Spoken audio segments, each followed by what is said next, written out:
Hello everyone, today we are going to talk about the chapter 4. It's the managing in a global environment. There is a key to success in management and in your career it's like the coach in the chapter 3, right? But in chapter 4 is becoming comfortable with cultural difference and recognizing how to be more culturally aware so you can learn to respond appropriately in different situations. There are 6 tips for you to develop your global perspective. Firstly, become aware of your own level of awareness and confidence in cross cultural experience. Secondly, assume difference until similarity is proven. Usually, you also think that his his characteristic is like you, and you do in contrast. That is assume similarity before you assume difference. Yeah, and the third, emphasize description rather than in interpretation or evaluation. You have to describe it. You have to evaluate it before you come to a conclusion. Because we are from different culture. And the fourth, so empathy, right? The third one. And the fifth, treat your initial interpretations as working hypothesis. It's just the hypothesis. Wait until it's a uh, wait until you have enough evidence to come to a conclusion about the other culture. And the final one is educate yourself on cross-cultural issues and approach. Like you can enroll, join, participate in some short trip in the weekend. And in this chapter, we are going to discuss the issues managers face as they manage in the global environment, because some companies is perfectly successful but some is not when they go abroad. Hello, I will tell you for global perspective. First one is parochialism. It's the perspective that you view the world only through your own perspective, leading to an inability to recognize differences between people. As you know, the world, every people, they are unique and different from each other. If you are parochialism, uh, so you cannot improve yourself, you cannot recognize other differences. Ethnocentric attitude is the second one I want to tell you. That is the parochialistic belief that the best work approaches and practices are those of the home country where is the headquarters of the company located. So the people who have this attitude always think American company just only American can do the best work and others cannot. Chinese cannot do that job better than the American. For like Japanese, yeah, they if for example you think Honda, yeah, is a Japanese company, right? And you only think that only American can only Japanese can do the good job, can make the good performance in work, and other employees from other country cannot do that. The third one is relationship attitude. This attitude is that you view the manager in the host country know that best work approaches and practice for running their business, which means that the business weighs the business, so the employees in that place uh, will have the best way of doing business, doing that business because they are the native, the local,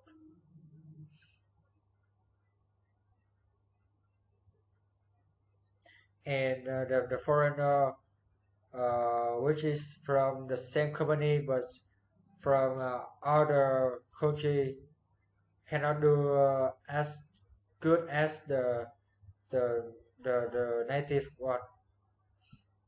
And choose changed attitude.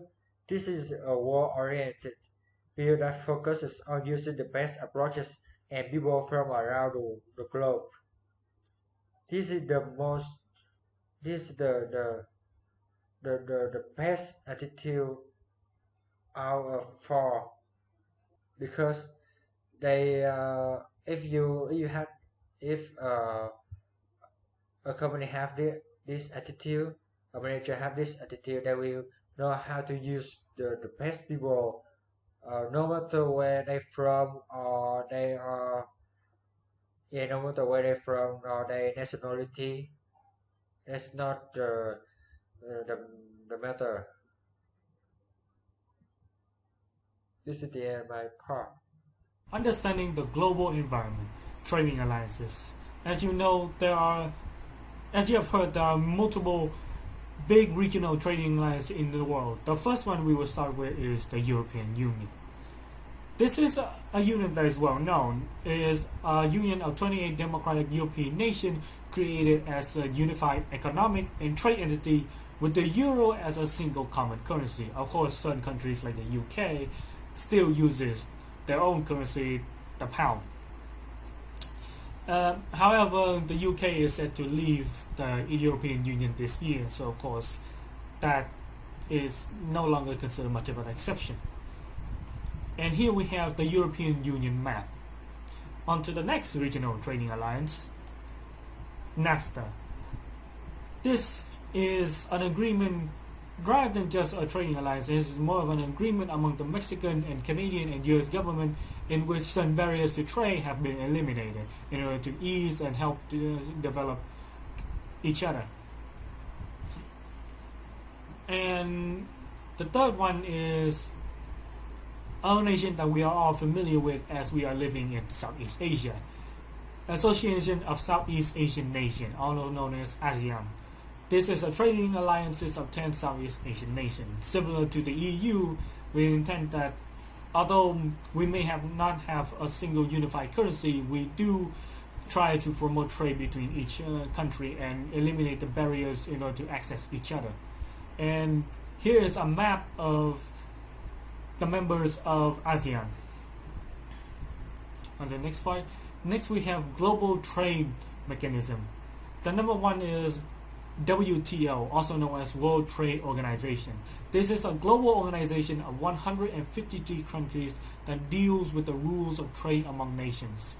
IMF, International Monetary Fund, an organization of 185 countries that promote international monetary cooperation and provide advice, loans, and technical assistance. Certain countries that have received loans from these organizations is Greece and other countries.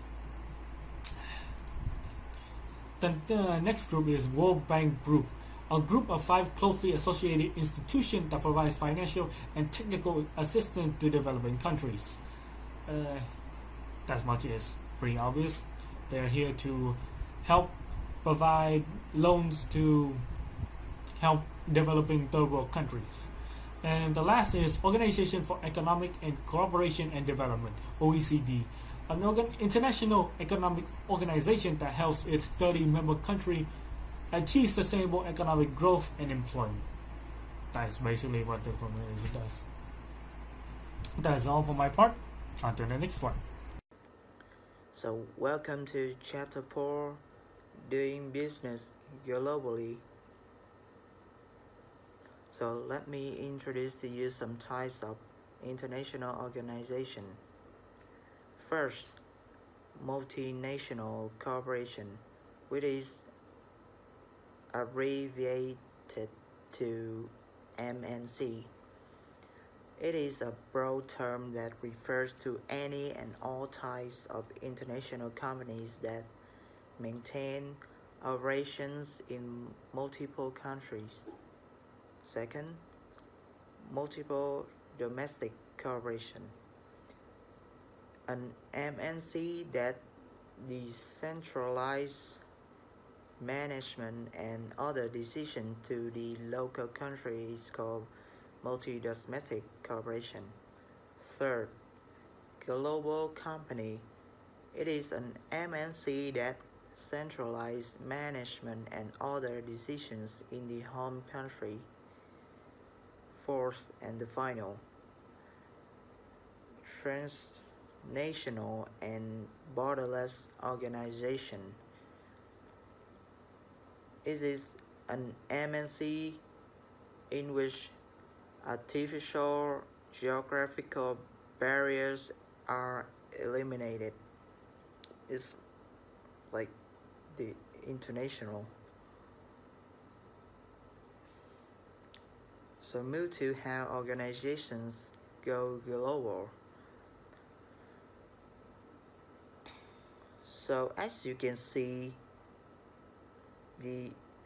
these organizations global investment go from minimal to significant, and they have like 6 levels. So first they start with global sourcing.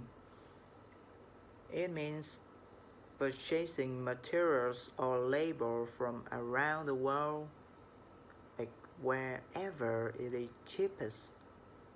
And then they move into exporting and importing. Exporting is making products domestically and selling them abroad. And importing means acquiring products and made abroad, products which are made abroad and selling them domestically. After that, it is licensing and franchising.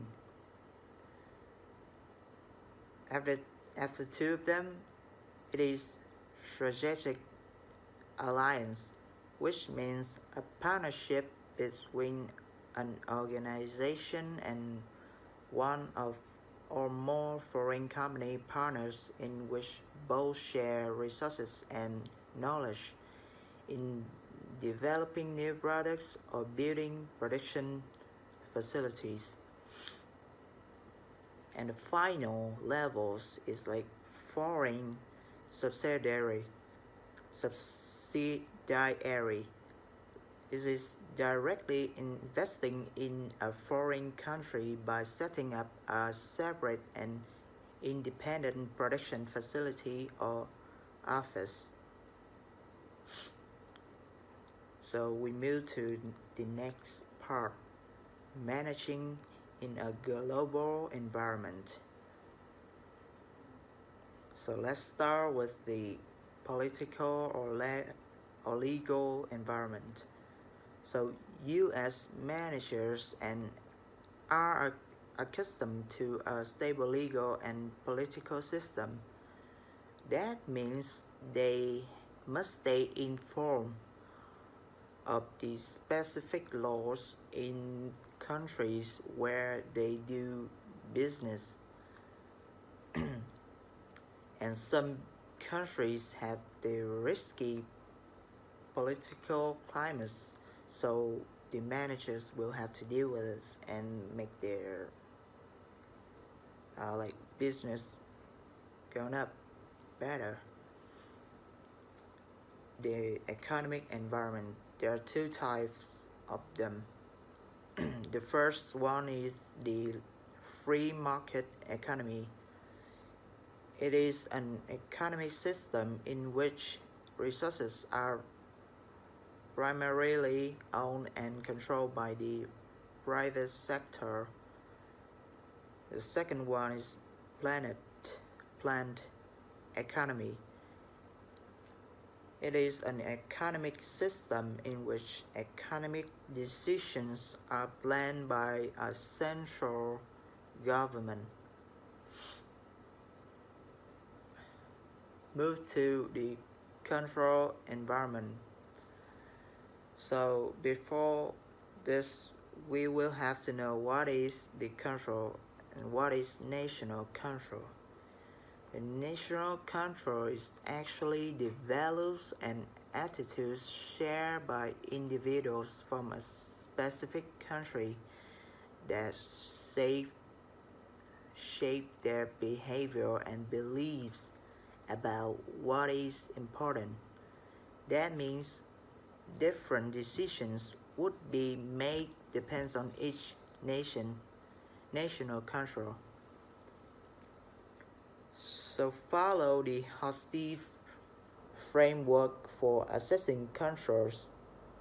It is one of the most widely referenced approaches to helping managers better understand differences between national controls.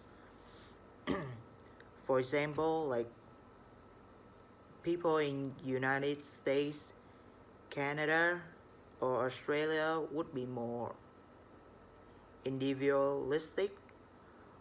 That means these people look after their own and family interests more than Mexican and Thai.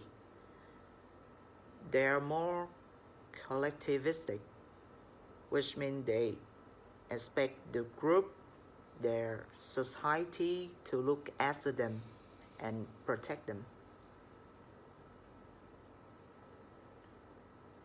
Global management in today's world. So global management will have to develop alongside with the world. So it would have to face with many challenges. And one of the most difficult challenges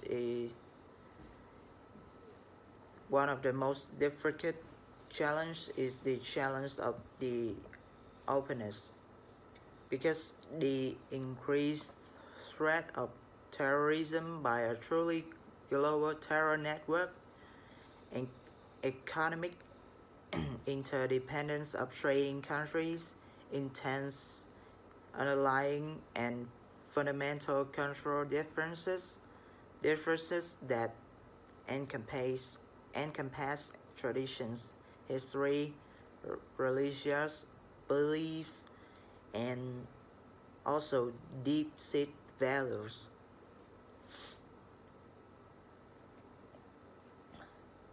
So the final part, challenges of managing a global workforce. So you have to find out two parts of them. It is the control intelligence and global mindset. So the control intelligence is control awareness and sensitive skills. And the global mindset is attributes that allow a leader to be effective in cross-control environment. There are three parts of a global mindset, which is intellectual capital. It is knowledge of international business and the capacity to understand how business works on a global scale. The psychological capital is its openness to new ideas and experience. Social capital, ability to form connections and build trusting relationships with people who are different from you. So that is the end of my part in chapter 4. Thanks for listening.